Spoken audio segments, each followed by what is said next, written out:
Hey everyone, तो कैसे हो यार आप सब। Welcome to educational hike. This is Prem Pandey और आज हम पढ़ने वाले हैं क्लास 8 की इंग्लिश की सप्लीमेंट्री बुक का chapter number 3 the self is giant, एक स्वार्थी राक्षस। इस चैप्टर को लिखा है ऑस्कर विल्डे ने और इस चैप्टर में बहुत पुरानी यादें ताजा होने वाली हैं।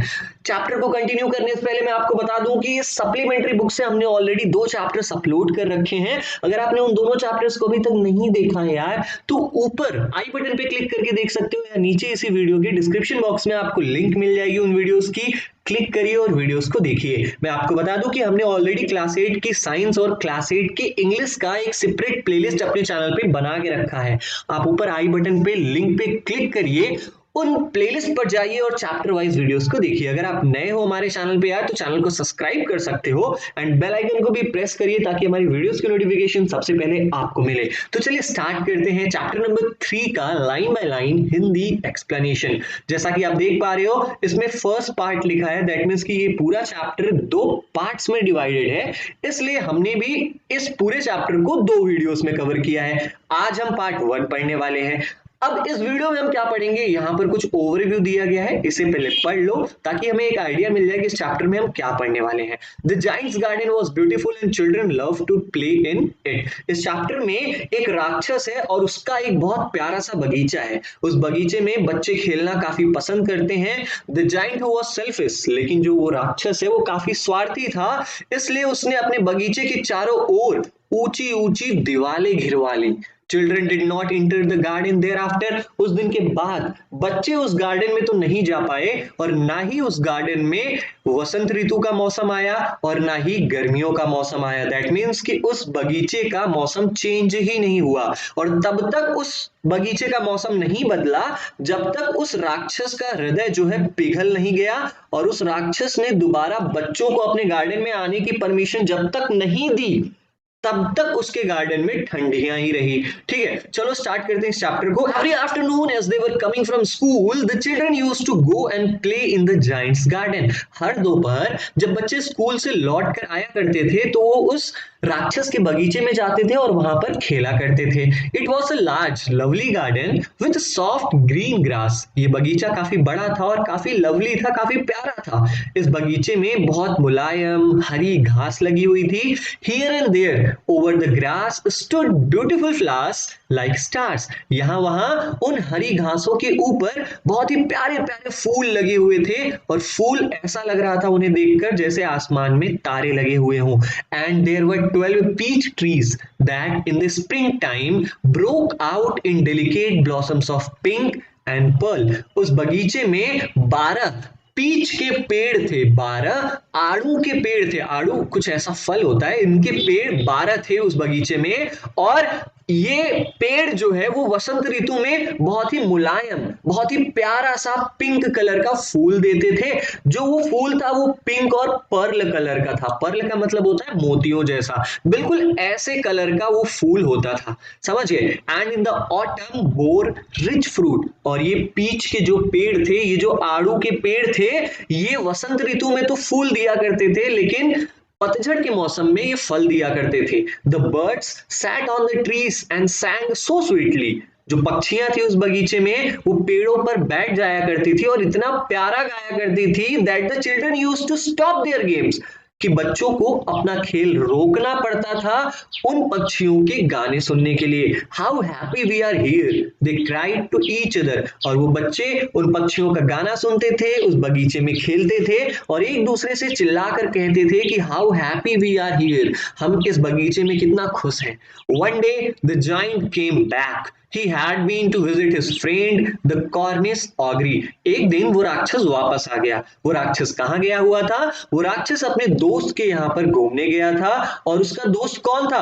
Cornish augury. इस वर्ड का मतलब क्या है? जैसे इंडिया में रहने वाले लोगों को हम इंडियन कहते हैं, वैसे ही कॉर्नवॉल एक जगह है इंग्लैंड में, वहां पे रहने वालों को हम कॉर्निस कहते हैं। तो कॉर्निस ऑग्री था, वो ऑग्री का मतलब होता है ऐसा राक्षस जो इंसानों को खाए, नरभक्षी राक्षस। तो ये जो राक्षस था ये अपने एक नरभक्षी राक्षस के यहाँ पर घूमने गया था and had stayed with him for 7 years, और अपने दोस्त के साथ ये राक्षस जिसका बगीचा था वो 7 सालों तक अपने दोस्त के घर पर ही रहा।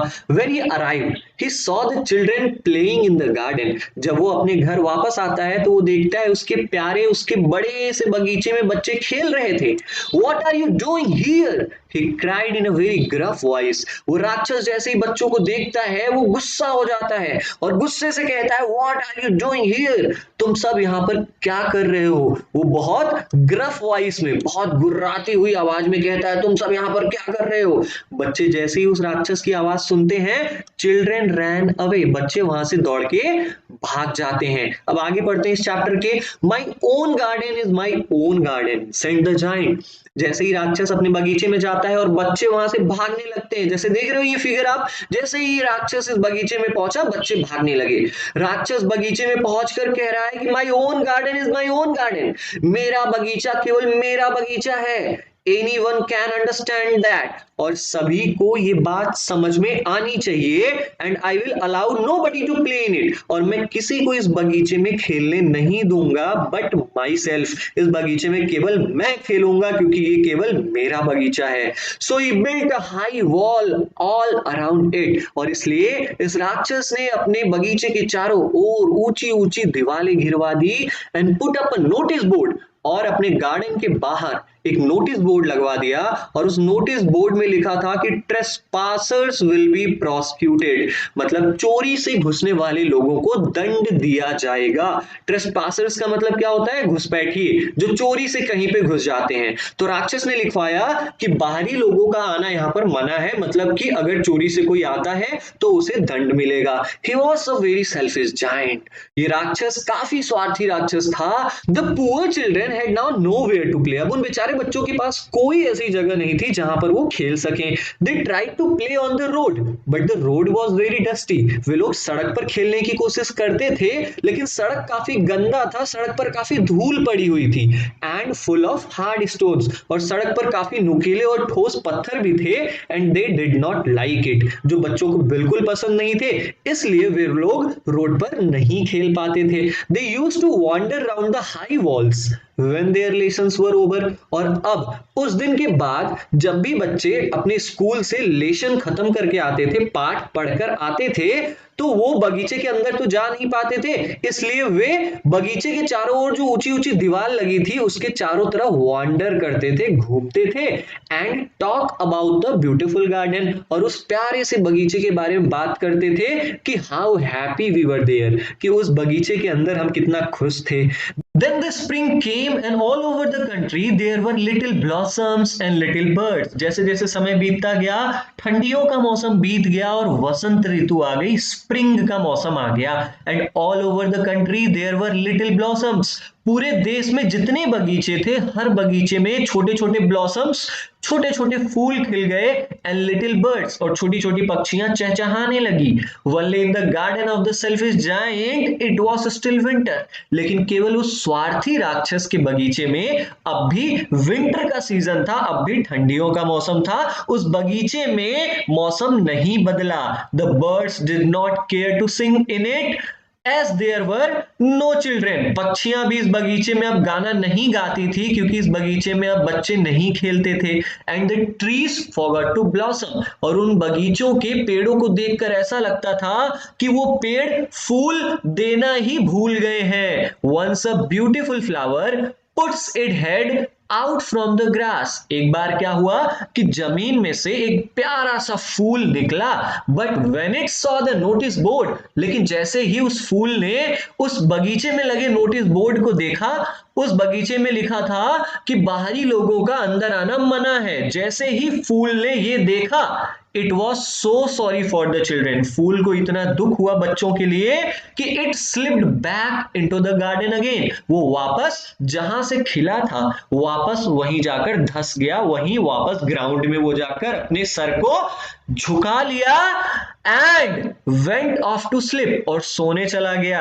अब भाई आप सोचोगे कि फूल ये सारी चीजें कैसे कर सकता है, तो इस पर्टिकुलर चैप्टर में फ्लावर को पर्सोनिफाई किया गया है। पर्सोनिफाई का मतलब क्या होता है, अगर किसी नॉन लिविंग थिंग को हम इंसानों की तरह बिहेव करवाएं, हम वहां पर पर्सोनिफिकेशन फिगर ऑफ स्पीच कहते हैं। तो इस पूरी लाइन में यहाँ पर फूल को ना इंसान मान लिया गया है, तो यहाँ पर कौन सा फिगर ऑफ स्पीच है, पर्सोनिफिकेशन ही है। लेकिन आप केवल इसकी एक्सप्लेनेशन इतना ही समझना कि एक बार उसके गार्डन में फूल खिला था, लेकिन फूल जैसे ही देखता है कि पूरे गार्डन में ना पक्षियां हैं ना बच्चे हैं, और बोर्ड भी लगा हुआ है, बोर्ड पे लिखा गया है कि बाहरी लोगों का आना मना है, वो फूल वापस मुरझा जाता है। ठीक है, the only people who were pleased were the snow and the Frost. केवल दो ही लोग इस बगीचे में खुश थे, एक तो बर्फ और दूसरा जो ओस की बूंदें थी।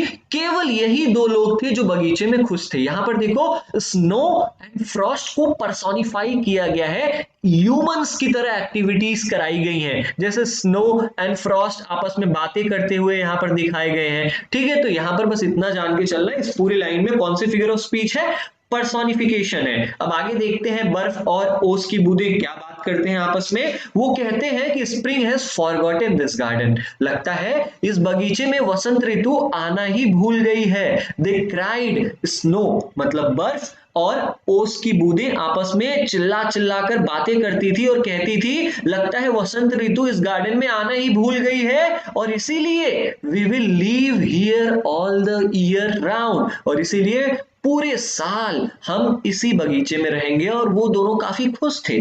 ठीक है, the snow covered up the grass with her great white clock. जो बर्फ था वो उस पूरे बगीचे को ऐसे ढक लेती थी जैसे बड़ा सा सफेद चादर बिछी हुई हो उस गार्डन में। And the Frost painted all the trees silver. और जो ओस की बूंदें थी वो पेड़ों को ऐसे ढक लेती थी जैसे लगता था पेड़ पूरे चांदी कलर के हो गए हो, चांदी रंग के हो गए हो। Then they invited the north wind to stay with them. अब इन पूरी लाइंस में ना सभी चीजों को पर्सोनिफाई किया गया है, मतलब नॉन लिविंग थिंग्स को ह्यूमंस मान लिया गया है। जैसे यहां पर विंड, हवाओं को भी ह्यूमन मान लिया गया है। यहां पर स्नो, बर्फ को भी ह्यूमंस माना गया है। फ्रॉस्ट, ओस को भी ह्यूमंस की तरह एक्टिविटीज करते हुए दिखाई गई है। तो ये तीनों चीजें जो हैं, और हेल, हेल का मतलब होता है ओले पड़ना, इनके बारे में हम बाद में पढ़ेंगे। इन चारों चीजों को यहां पर पर्सोनिफाई किया गया है, मानवीकरण किया गया है। और अब जब ये बर्फ और ये जो ओस की बूंदें हैं ये इस बगीचे में काफी खुश थी,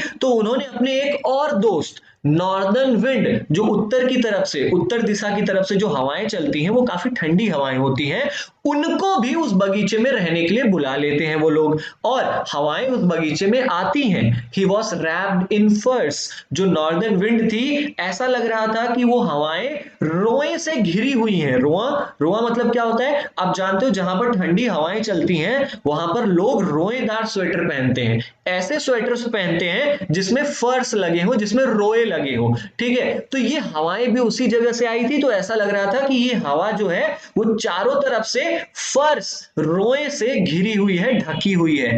and he roared all day about the garden. और वो ठंडी हवाएं पूरे दिन बगीचे में दहाड़ते हुए चलती थी, मतलब एकदम सरसराती हुई आवाज आती थी, और पूरे दिन वो ठंडी हवाएं उस बगीचे में बहती रहती थी। And the blue the chimney pots down. और वे हवाएं इतनी तेज बहती थी कि जो राक्षस का महल था उसमें चिमनी लगी हुई थी, उस चिमनी को भी उन हवाओं ने तोड़ दिया। This is a delightful spot, he said. फिर ये सब तहस नहस करने के बाद वो जो ठंडी हवा थी, जो नॉर्दर्न विंड थी ना, उसने कहा कि ये काफी मजेदार जगह है, इसलिए हमें इस बगीचे में हेल, हेल का मतलब ओलों को भी बुला लेना चाहिए ताकि इस बगीचे में ओले भी पड़ सके। सो द हेल केम, उसको बुलाया गया और हेल भी उस बगीचे में उनके साथ रहने आ गया। Every day for 3 hours he rattled on the roof of the castle till he broke most of the slates. अब जब हेल्स भी उन तीनों के साथ उस बगीचे में रहने आ गया, तो लगभग हर दिन 3 घंटे तक वो ओले उस महल के, उस राक्षस के महल के छत के ऊपर टप टप टप टप करके बरसते थे, और तब तक बरसते थे जब तक उस महल के ऊपर जो खप्पर लगा था, जो स्लेट्स लगा था, जब तक वो स्लेट्स टूट नहीं जाते थे तब तक ओले उस महल पे पड़ते रहते थे। And then he ran round and round the garden as fast as he could go। और उसके बाद जब एक बार महल में ओले बरस जाया करते थे तो गार्डन में भी ओले बरसते थे और इतनी तेजी से बरसते थे जितनी तेज हुए बरस सकते थे। He was dressed in grey, वो जो ओले थे वो ग्रे कलर के थे, and his breath was like ice, और उन हेल्स की पड़ने की वजह से, उन ओलों की पड़ने की वजह से बगीचे में काफी ठंड भी बढ़ गई थी। And his breath was like ice का मतलब उन ओलों के पड़ने की वजह से उस बगीचे में काफी ठंड बढ़ गई थी। I cannot understand why the spring is so late in coming। अब वो राक्षस अपने महल के अंदर बैठा बैठा ये कहता है कि मुझे ये नहीं समझ में आ रहा है कि मेरे बगीचे में अब तक वसंत ऋतु आई क्यों नहीं। और वो ये लाइन तब बोलता है जब वो अपने महल के अंदर बैठ के विंडो से बाहर देख रहा है, लुक्ड आउट, और देख क्या रहा है वो, अपना बगीचा जो कि ठंडा पड़ा हुआ है, जो कि सफेद चादर से ढका हुआ है, जो सफेद बर्फ की चादर से ढका हुआ है। I hope there will be a change in the weather. अब वो राक्षस सोचता है अपने बगीचे को देखकर कि हो सकता है मेरे भी बगीचे का मौसम जो हो जल्द ही बदले। But the spring never came, not the summer. लेकिन उसके बगीचे में ना तो वसंत ऋतु आई, ना तो वसंत ऋतु के बाद जो गर्मियों का मौसम होता है वो भी उसके बगीचे में नहीं आई। The autumn gave golden fruit to every garden. जैसे ही पतझड़ का मौसम आया, बाकी बगीचों के हर पेड़ों में फूल फल लग गए, लेकिन उस राक्षस के बगीचे में एक भी फल नहीं लगे। अब उस ऑटम सीजन ने, उस पतझड़ के मौसम ने शायद ये सोचा होगा कि ही इज टू सेल्फिश। उसने सोचा होगा कि ये राक्षस काफी ज्यादा घमंडी है, काफी स्वार्थी है, इसलिए इसके बगीचे में मैं फल नहीं उगाऊंगी। यहाँ पर सी किसके लिए यूज हुआ है, यहाँ पर शी ऑटम सीजन के लिए यूज हुआ है, समझ गए। यहाँ पर ऑटम सीजन ऐसा सोचती है कि ये राक्षस स्वार्थी है, इसलिए इसके बगीचे में मैं फल नहीं दूंगी क्योंकि ये बच्चों को खेलने नहीं देता है। So it was always winter there and the north wind and the hell and the frost and the snow danced about through the trees। और इसीलिए पूरे साल उस बगीचे में ठंड का मौसम ही रहा और उत्तरी हवाएं चलती थी, ओले बरसते थे, ओस की बूंदें गिरती थी, बर्फ के गोले गिरते थे। ये चारों पांचों चीज जो थी वो उस बगीचे को ढक कर रखी थी, मतलब बगीचा काफी ठंडा पड़ चुका था। One morning the giant was lying awake in bed when he heard some lovely music। एक सुबह की बात है, वो राक्षस अपने बेड पर ऐसे ही लेटा हुआ था, वो जग रहा था, तभी उसने एक प्यारी सी, एक लवली सी म्यूजिक सुनी। It sounded so sweet to his ears। ये संगीत, ये म्यूजिक उसके कानों को इतनी प्यारी लगी कि उसने सोचा कि शायद it be the Kings musician passing by, कि शायद राजा का जो म्यूजिशियन है वो इस बगीचे के बगल से गुजर रहा है और शायद वही ये गाना गुनगुना रहा हो। लेकिन it was really only a little Lynette singing outside his window. लेकिन अगर सच बात बताऊं तो उस राक्षस के घर के बाहर जो बगीचा था, उस बगीचे में एक छोटी सी लिनेट पक्षी, लिनेट पक्षी एक सिंगिंग बर्ड होती है, ब्राउन और रेड कलर में होती है, गौरैया, आपने स्पैरो देखा है ना, स्पैरो की साइज की होती है, तो एक छोटी सी लिनेट पक्षी उसके बगीचे में गा रही थी खिड़की के बाहर। But it was so long since he had heard a bird singing in his garden. लेकिन उसके खुद के बगीचे में उसे पक्षियों की आवाज सुने इतना अरसा, इतना दिन हो गया था कि उसे ये आवाज दुनिया की सबसे प्यारी आवाज लग रही थी। Then the hell stopped dancing over his head and the north wind ceased roaring। और तभी वो देखता है कि जो ओले उसके छत के ऊपर टप टप टप टप करके अब तक बरसा करते थे, ओले बरसना बंद हो गए हैं। And the north wind ceased roaring, और उत्तरी हवाएं जो बहुत तेज से चलती थी अब वो सरसराहट की आवाज करना बंद कर दी हैं, वो हवाएं चलना अब बंद हो गई हैं। And a delicious perfume came to him through the open casement। और एक प्यारी सी, एक सुहावनी सी खुशबू उसके कमरे में विंडो से होकर आती है। और जैसे ही ये खुशबू उसके कमरे में पहुंचती है, वो सोचता है कि I believe the spring has come at last. मुझे लगता है आखिरकार मेरे बगीचे में भी वसंत ऋतु आ गई है, सेड द जाइंट, वो राक्षस ये कहता है, और ये कहते हुए वो तुरंत जंप करके बेड से उठ जाता है और बाहर अपने बगीचे की तरफ देखता है। यहीं पर हमारा ये पार्ट खत्म होता है। नेक्स्ट पार्ट की वीडियो हम इस क्वेश्चन आंसर को पहले करेंगे नेक्स्ट पार्ट में, उसके बाद सेकंड पार्ट हम पढ़ेंगे। और आई होप आपको ये वीडियो पसंद आया होगा यार। अगर वीडियो पसंद आए तो वीडियो को लाइक करना, शेयर करना। मिलते हैं अपनी अगली वीडियो में, तब तक के लिए जय हिंद।